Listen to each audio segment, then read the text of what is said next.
Well, traditionally, the technology that's been used to try and thwart pornographic exposure while you're online has been filtering. Filtering was created in 1995. Individual and a company got together and created a technology that would allow your computer browser to query where your computer was asking it to go. And if where you wanted to go was a known pornographic site, they found it, they put it in a list, they were able to block your computer from going to that site and effectively stopping you from going to that portal. The pornographic industry didn't take long to figure out what was happening. Here's a pornographer who's got his website up and he's sending out indiscriminate emails that are being clicked on, and you're going to their site and you're getting hooked on pornography and paying your amount of money to see the site, and they're seeing a lot of hits on their website. Well, all of a sudden the hits went down on that website, and so they're trying to figure out, well, why is this occurring?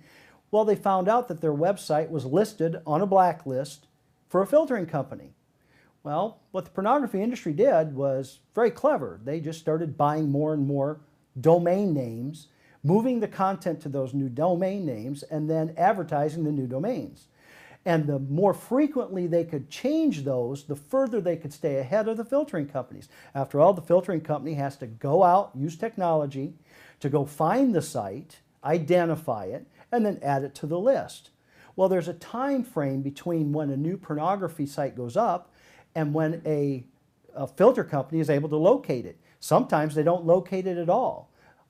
They require someone to either identify the site, submit the site, or they just indiscriminately run across the site and add it to their list. That's why we saw this huge rise in 2002, 3, and 4 in the number of pornographic websites on the internet.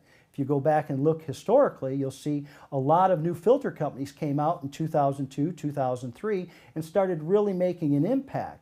At the same time, the pornography industry started doubling the number of sites. In 2002, there were 1.2 million sites. In 2003, there were 2.4 million sites. In 2004, there were 4.2 million sites.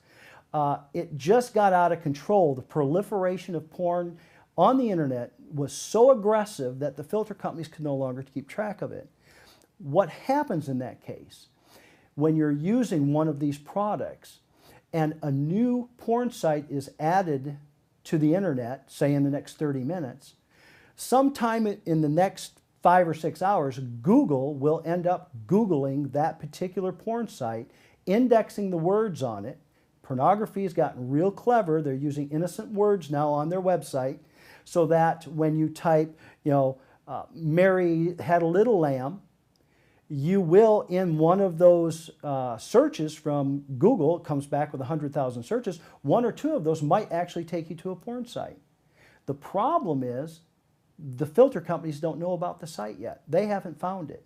So when your child comes home to do homework and they type in Mary had a little lamb, and they start scrolling through the various pages of Google, and they click on that link that Google just put up 5 hours ago of a new porn site, that porn site comes through in living color to your child's desktop, and they're exposed to that pornography. That's what the old technology has allowed to take place. Now, they've tried to increase the effectiveness of filters by coming out with hybrid systems, which make use of some imaging technology, where they're looking at phraseology or various words on the screen, various skin tones, and rating the site to try and determine if it's a porn site on the fly. Now, they've gotten a little bit effective with that. Some are actually saying they're anywhere from 92 to 96% effective in identifying those sites. The problem is that they also identify good sites as being bad and bad sites as being good, and anything that gets past, your child's exposed to. So there's still a hole in the filter net. It's like having a coffee filter with a hole in it. You're going to brew your coffee, it's going to be filtered, but you're going to get some grounds through. And how many people like grounds in their coffee? How many people like just a few porn sites to be exposed to their child?